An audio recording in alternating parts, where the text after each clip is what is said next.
Ven Espíritu Santo, inflama nuestros corazones en las ansias redentoras del corazón de Cristo, para que ofrezcamos de veras nuestras personas y obras en unión con Él por la redención del mundo. Señor mío y Dios mío Jesucristo, por el corazón inmaculado de María me consagro a tu corazón, y me ofrezco contigo al Padre en tu santo sacrificio del altar, con mi oración y mi trabajo, sufrimientos y alegrías de hoy, en reparación de nuestros pecados y para que venga a nosotros tu reino. Te pido en especial por el Papa y sus intenciones, por nuestro obispo y sus intenciones, por nuestro párroco y sus intenciones. Oh Señora mía, oh Madre mía, yo me ofrezco del todo a ti. En prueba de mi fiel afecto te consagro en este día mis ojos, mis oídos, mi lengua y mi corazón. En una palabra todo mi ser, ya que soy todo tuyo, oh Madre de bondad. Guárdame y defiéndeme como cosa y posesión tuya. Amén. Nuestra Señora de los Apóstoles ruega por nosotros. Vamos a contemplar esta liturgia de la palabra, de la mano de la oración colecta, como siempre, que nos ilumina a la hora de introducirnos en el misterio que la Iglesia quiere que vivamos en este comienzo de la tercera semana de Cuaresma. Y dice la oración así: Señor, purifica y protege a tu Iglesia con misericordia continua, y pues sin tu ayuda no puede mantenerse incólume, que tu protección la dirija y la sostenga siempre. Es una oración bien bonita, ¿no? Donde, una vez más, como decíamos hace unos días, somos conscientes de que no podemos estar en pie si Dios no nos sostiene, ¿no? Antes decíamos, pues no se puede sostener lo que se cimenta en la fragilidad humana si no es con tu ayuda. Bueno, pues hoy decimos lo mismo: purifica y protege a tu Iglesia con misericordia continua. O sea, ese amor del Señor vuelto hacia los miserables, hacia los frágiles, hacia los pecadores, hacia los pequeños, ¿no? Ese amor fuerte de Dios hacia la fragilidad, la misericordia. Yo creo que en el tiempo de Cuaresma no podemos dejar de leer el documento del Papa Francisco sobre la misericordia, la bula sobre la misericordia, que es tan bonita, ¿no? Misericordia Vultus y Misericordia Administra, con la que convocó, y con la bula con la que abrió y con la bula con la que cerró el año de la misericordia. Y esa misericordia, ese amor misericordioso, le lleva al Señor, por un lado, a purificar, es decir, a limpiar a la Iglesia. Es bonito que el tiempo penitencial de la Cuaresma tiene dos aspectos: uno, el de sintonizar la vida con Cristo y hacernos como fundirnos en el aspecto penitencial o oblativo de la vida de Cristo, ¿no? Y por otro lado, purificarla de todo pecado para ponerla ante sí gloriosa, como dice la palabra de Dios, ¿no? Bueno, entonces purifica y protege, ¿no? Protege, cuida, es el escudo, el que defienda a la Iglesia, ¿no? Con misericordia continua, ese amor permanente del Señor, continuo, constante, que nos ama de esta manera, ¿no? Es muy bonito. Yo le preguntaba a la gente, y lo recomiendo mucho, que hagan la contemplación para alcanzar amor, ese recorrido por nuestra vida viendo los dones que Dios no ha dejado de darnos, que Dios es que no para de beneficiarnos con su amor, y eso es una cosa admirable, es una cosa grandiosa, que el Señor nos protege, nos sostiene, nos cuida, no sé, es que le hemos costado mucho al Señor y le costamos, y no somos conscientes de la fuerza que tiene ese haberle costado al Señor, ese amor tan grande del Señor. Bueno, pues purifica y protege a tu Iglesia con misericordia continua, y pues sin tu ayuda no puede mantenerse incólume, ¿no? O sea, sin ninguna mancha, ¿no? No puede mantenerse totalmente o sea, sin heridas, eh, como limpia, ¿no? No puede mantenerse sin tu ayuda así. Entonces, que tu protección la dirija y la sostenga siempre, ¿no? Protección, sostén, dirección, purificación. Hablamos todo el rato de eso en esta oración del día de hoy, ¿no? Y lo que pedimos es especialmente que lo haga el Señor, que nos lleve el Señor, que sea el que nos dirija en todo momento, y que no me toque a mí, pues, como que tener que sostenerme por mí mismo, ¿no? Que decías antes de Alicia, que no quería escuchar de Dios el que ya eres mayor, búscate la vida, ¿no? Crece tú. Y dice, no, yo no quiero crecer, prefiero que me lleve en brazos el Señor. Bueno, la intención que la Iglesia nos propone para el día de hoy, por aquellas familias que están divididas con rencores y heridas. Uy, me parece que es una petición que pone el dedo en la llaga, porque es una petición muy importante, donde somos conscientes que hay muchas familias divididas por rencores y heridas, ¿no? Y que esos rencores y heridas no hacen más que dividir y destruir a la familia, y no aportan nada, nada. Y el sacrificio es dile a tu familia lo que aprecias de ellos. Cosa bien bonita, ¿no? Es una pena que tengas un sacrificio, porque esto tiene que ser normal. Lo normal tiene que ser que verdaderamente le dijésemos a la familia las cosas que valoramos, que apreciamos en ellos, que son un regalo, ¿no? Y no que nos tengamos que proponer hablar bien de la familia, ¿no? Bueno, dicho esto, vamos a contemplar este evangelio que la Iglesia nos propone para el día de hoy, con el que lanzarnos a este perdón, a este comienzo de la semana de Cuaresma, ¿no? Que dice así.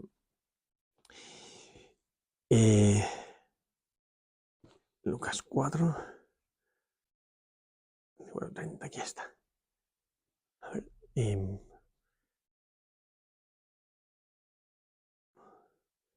dice así. Añadió, en verdad os digo que ningún profeta es bien mirado en su tierra. Os digo que, de verdad, muchas viudas había en Israel en los días de Elías, cuando se cerró el cielo por 3 años y 6 meses, y hubo gran hambre en todo el país. Y a ninguna de ellas fue enviado Elías, sino una mujer viuda de Sarepta de Sidón. Y muchos leprosos había en Israel en tiempos del profeta Eliseo, y ninguno de ellos fue purificado sino Naamán el sirio.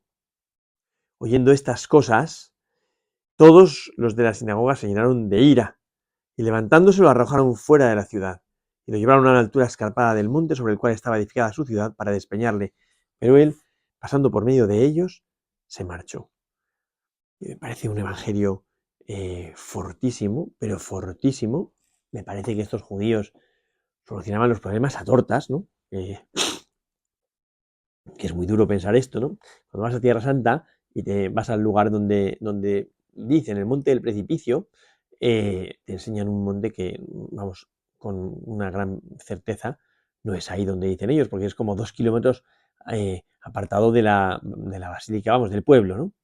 Y esto seguramente fue al lado del pueblo, que hay un terraplén como de 4 metros de alto, y ahí es donde lo llevan para despeñarlo. Pero independientemente, a mí me parece que es brutal. Jesús ha ido a la sinagoga de Nazaret, ha empezado a predicar, todo fenomenal, todo fenomenal.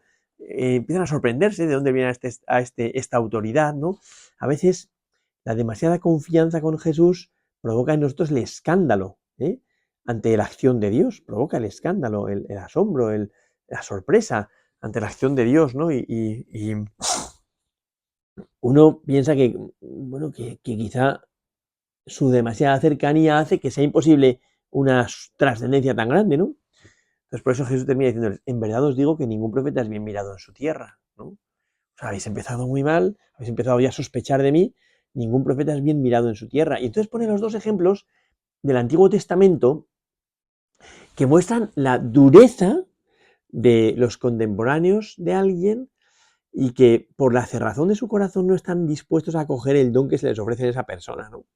Por ejemplo, dice, os digo en verdad, muchas viudas había en Israel en tiempos de Elías, cuando estuvo cerrado el cielo por 3 años y 6 meses. Y hubo una gran hambre en todo el país.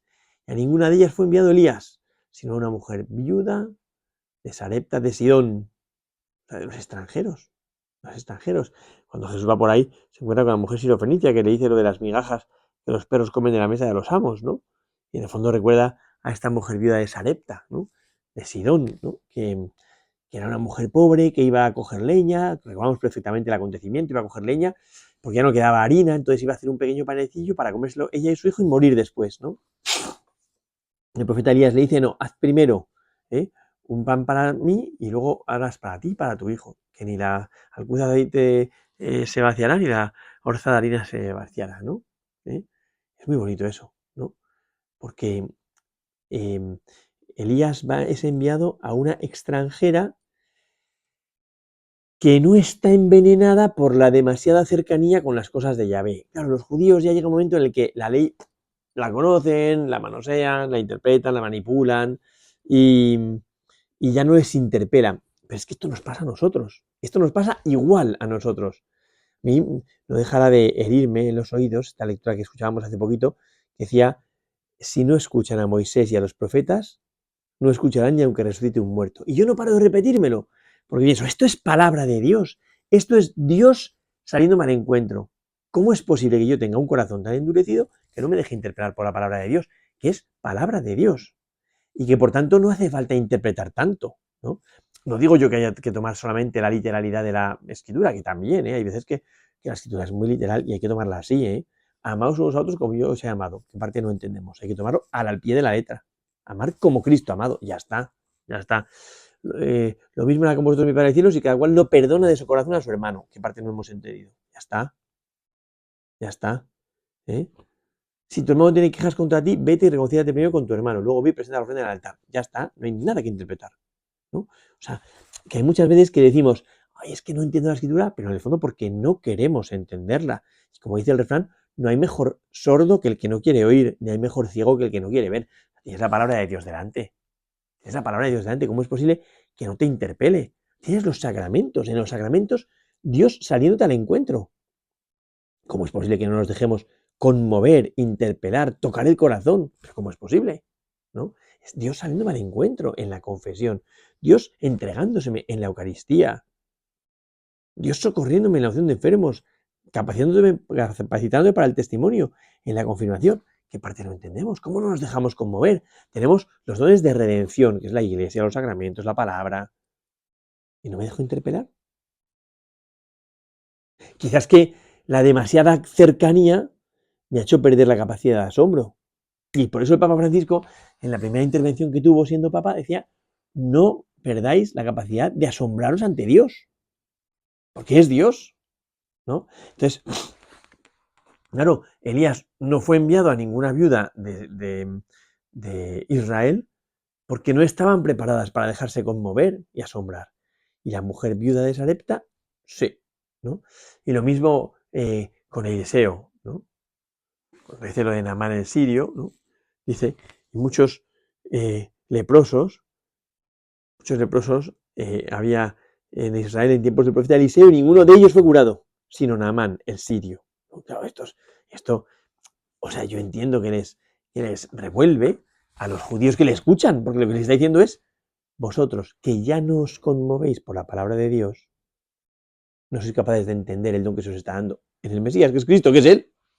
Claro, esto dicho a nosotros en esta cuaresma, es como decirme, oye, tú estás teniendo un corazón tan duro que está pasando la gracia de Dios por delante de ti y no te está empapando.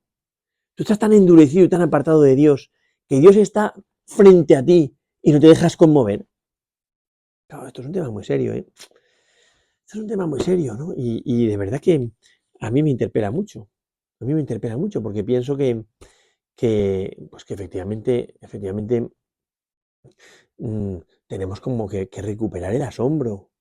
Eso que a veces en broma decimos, ¿no? Cuando de repente pones una lectura, bajaba un hombre de Jerusalén a Jericó y ya la gente desconecta porque es el buen samaritano, ya me lo sé. Un hombre tiene 2 hijos, hijo pródigo, ya me lo sé. Un pastor que fue a buscar a la oveja, ya me lo sé. No puede ser, no puede ser.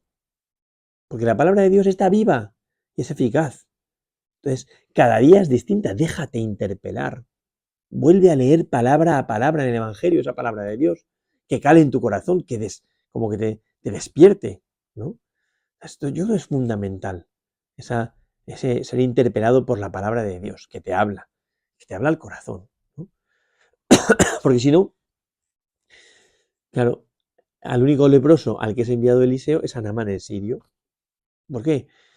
Bueno, y Naamán el sirio, que también se las hizo de rogar, ¿eh? Porque Naamán el sirio, cuando le dice Eliseo que baje al Jordán a lavarse, él se pega un rebote y dice, pero bueno, ¿de qué va? Anda que no hay ríos en mi tierra mucho mejores que esto y voy a bajar yo a bañarme en donde dice este. Y es su criada la que le dice, si te hubiesen propuesto algo complicado lo habrías hecho.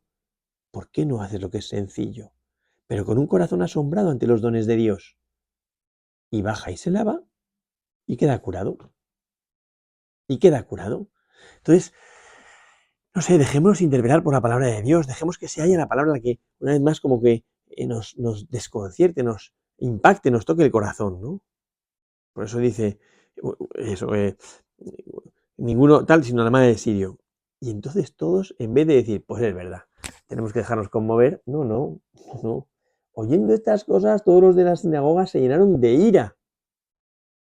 ¿Cómo nos duele cuando nos proponen frente a nosotros la palabra, la verdad? nos molesta mucho. ¿Eh? Oyendo estas cosas, todos los de la sinagoga se llenaron de ira y levantándose, lo arrojaron fuera de la ciudad y lo llevaron a una altura escarpada del monte sobre el cual estaba edificada su ciudad para despeñarlo. El monte en el que está edificada la ciudad es el mismo monte precisamente de Nazaret y por tanto, si este es el monte en el que está edificada la ciudad, el terraplén en el que Jesús es colocado para despeñarlo es un terraplén que hay ahí mismo. No van a llevarlo 3 kilómetros hasta el fondo ahí, a otro monte, y en ese monte intentar despeñarlo, por el monte que llaman ahora del precipicio. No, no, el precipicio es ese terraplén que hay un poquito más abajo de la Basílica de la Anunciación, que es como un desnivel de 4 o 5 metros por el cual quieren tirar a Jesús para despeñarlo, pero a mí me impresiona, más allá de si es ese monte o es el otro, que me da más igual, me impresiona lo burros que son los judíos, que en cuanto algo les molesta y no quieren escucharlo, ¿qué es lo que hacen? ¡Hala! Pues lo solucionamos despeñando a Jesús. Quitamos de en medio a Jesús, cosa que es lo que hacemos nosotros muy frecuentemente. Cuando a nosotros nos molesta lo que el Señor nos está diciendo, lo descalificamos, lo apartamos de nuestra vida. Hoy en día lo diremos de otra manera. Decimos, bueno, es que esto no es para todos, es que esto no sé qué, es que esto no puede, hay que entenderlo. Y yo creo que no, yo creo que no. O sea, hay que dejarse interpelar por el Señor. ¿Eh?